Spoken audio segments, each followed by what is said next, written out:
హిజ్కియా అనే రాజుని మనం చూస్తున్నాము. ఒక దైవజనుడికి దేవుడు ఒక మాట చెప్పి పంపించాడు. ఏంటి ఆ మాట అంటే, దైవజనుడు వచ్చి చెప్తున్నాడు ఏకంగా రాజుతో, అయ్యా నీ ఆయుష్ తీరిపోయింది, ఇక నీ దీపం చక్క పెట్టుకో, ఇక నువ్వు నీ యొక్క ఆయుష్ తీరిపోయింది కాబట్టి నువ్వు వెళ్ళిపోతావు, కాబట్టి నువ్వు వేరే అప్పగింతలు చేయాలా అవన్నీ అప్పగించు అని చెప్పి ఆయన తిరిగి వెళ్ళిపోతున్నాడు. వెళ్ళిపోతా ఉంటుంటే ఈ రాజు అంట మోకాళ్ళ మీద పడి కన్నీరు కారుస్తూ ప్రార్థన చేస్తున్నాడంట.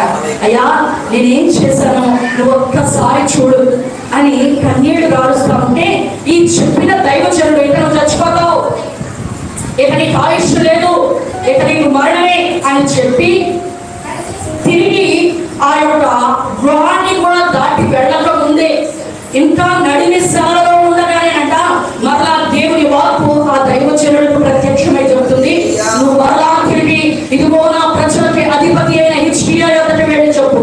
ఏం చెప్పమన్నావు ప్రభు అంటే, నీకు కన్నీళ్లు విడుచుట నేను చూచుతిని అని చెప్పాడు. దేవుని చూడండి, మన దేవుడు ఏమి చూసే దేవుడు అంట, ఎవరు ధనవంతులో వాళ్ళని చూసే దేవుడా, ఎవరు అందంగా ఉంటారో వాళ్ళని చూసే దేవుడా కాదు. ఆయన అంట ఎవరైతే కన్నీరు కారుస్తున్నారో వాళ్ళని చూసే దేవుడు అంట. దేవుని ఈరోజు నువ్వు కారుస్తున్న